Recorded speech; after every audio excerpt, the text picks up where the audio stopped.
How's it going, everybody? Welcome back to SicErik Tech, where we like to keep tech simple. Today we're going to be doing our review of the Moto G Power 2025, a fantastic device for the money.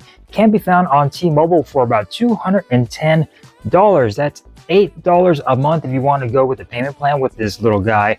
If you go on Motorola's website, it's going to be $299. Of course, you can probably get a little bit cheaper if you trade in another older device or something. You can probably get $50, maybe $100 off on Motorola's website, but $210 on T-Mobile is actually really good. We're going to be talking about the specs and how this device has been. I've been using it for however long, several weeks that it's been out already, and it's a fantastic device. Is it perfect? No, it is a budget device. There are a lot of downfalls here with the Moto G Power 2025, but we're going to talk about it. Before we do, consider subscribing to SicErik Tech. A lot of you people watching aren't subscribed, and make sure you click that like button. That way YouTube is kind to me and to my videos, and all my videos get sent out to the YouTube verse for people to watch. If there's nothing to like, then there's nothing to watch. YouTube is not nice to videos that don't get the likes and the views. So make sure you're subscribed and make sure you click that bell icon. That way you don't miss out on future videos here on the channel as well. So let's get started. Full review of the Moto G Power 2025. Let's go. All right, so let's go ahead and go over this review of the Moto G Power 2025. So I did take a few notes on here. So as far as the build quality goes, Motorola definitely knocked it out of the park with this design. They're all starting to be a little bit more uniform, and they're all starting to look the same when it comes down to the design language. You can see right here, this is the Moto Edge 2024. And they're all starting to share that same design language, which I really do like. I love this vegan leather backing, makes it feel a little premium. You get a plastic frame, IP68 and IP69 dust and water resistance on here. So that is fantastic when it comes down to that. As far as the display, it is covered in Corning Gorilla Glass 5. And yeah, it's a very nice premium build. Yes, it's plastic, but it doesn't feel creaky or cracky or anything. It actually feels like a nice solid device, and it does have a MIL STD 810H compliant drop resistance, so that's really nice. The LG V60 has the same compliance on there as well, so a very durable device. You could throw this in the washer, in the dishwasher, and it should hold up just fine, sort of like the OnePlus 13s. And when it comes down to that IP69 pressurized jets, so very nice and durable device. If you're looking for a work phone or something, this might be it for you. So when it comes down to the performance of this guy, so for some reason this is a step down in processor wise from last year's Moto G Power 2024. When it comes down to the processor, this has the MediaTek Dimensity 6300 processor, 8 gigabytes of RAM, and 128 gigabytes of internal storage that does have micro SD card support. So that's fantastic. And you definitely notice it when it comes down to the performance on here. So if you have a lot of notifications up here, it'll definitely lag the phone quite a bit when you're trying to swipe them away or get rid of those notifications. There's definitely a little bit of a lag when you restart your device. Of course, this is going to be very stuttery for a few minutes after that restart. As far as doing stuff and playing games on here, I don't really play games on here a lot. That's just not my thing. I'm sure you could play some normal games, you know, set the settings down a little bit, but performance on here, it's okay. It's not going to blow you away. I edited a video on here for the Moto G Power 2025 camera test or camera review, and that went by very, very slowly when editing through LumaVision. So performance on here isn't the best. It'll get the job done, but it is no powerhouse. So going on over to the cameras on here. So you only do get 2 cameras on the rear. I don't know why they make it look like there's another camera on there. It might be just a depth sensor. I do not know. But you get a 50 megapixel main sensor on the back with an aperture of f1.8. It does support optical image stabilization, so that's fantastic. You also do get an 8 megapixel ultra wide with autofocus on there. Your front facing camera is going to be a 16 megapixel with an aperture of f2.4, and the only downside I would say for this camera is going to be 1080p 30 frames per second on the front and on the back. No 4K video on the rear, unfortunately. That is sad, but for $200 I'm going to let that slide. And during the day the video actually looks pretty good. It does definitely fall apart at nighttime with a lot of grain, and it's a little bit blurry. Stabilization is a little shaky, but during the day you're actually able to get a couple of nice shots on here with some video. Stabilization is actually pretty good during the day, but like I said, nighttime things fall apart. Now it comes down to photos on here. It actually does pretty good during the day. It'll get the job done. Photos are good enough for social media, so that's fine.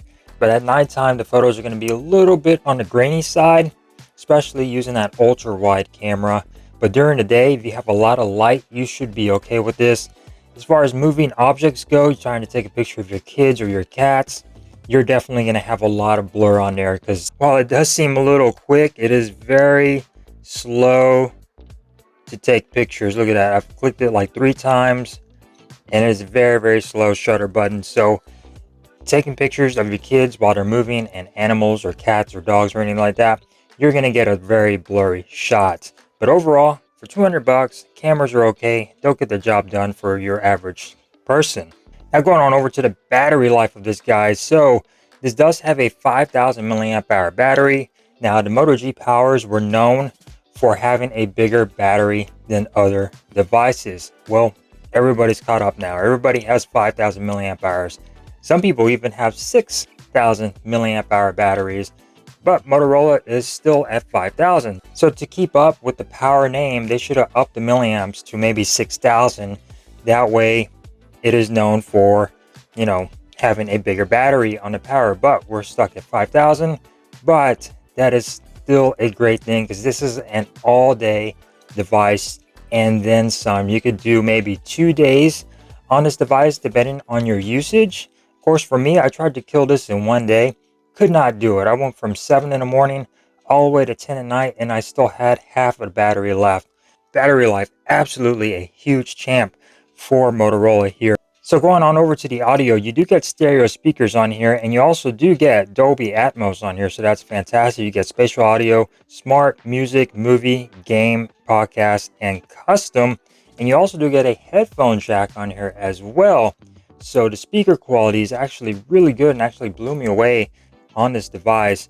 You cannot go wrong with that. So let's go ahead and take a listen of the audio of the Moto G Power 2025.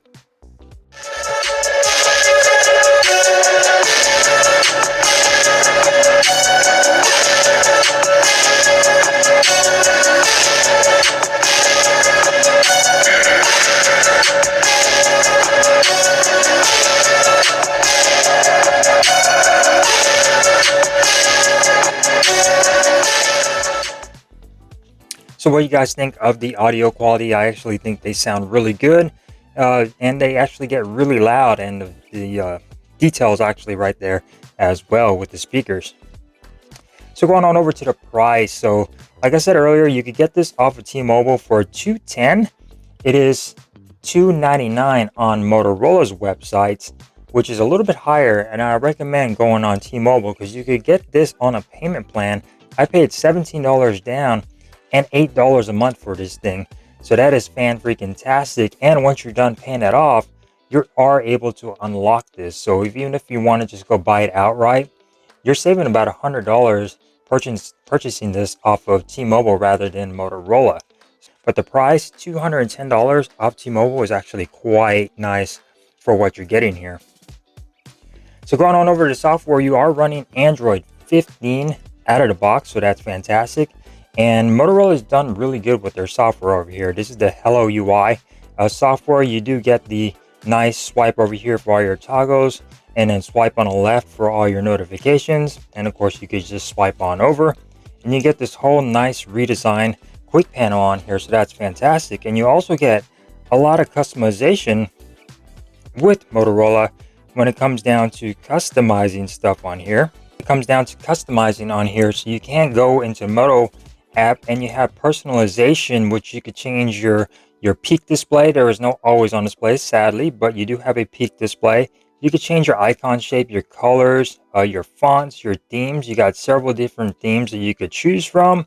And Motorola is really nice when it comes down to customizing. You could change your display size on here, which is fantastic. You could change your layout if you want to do different layouts on here as well as far as your icons go.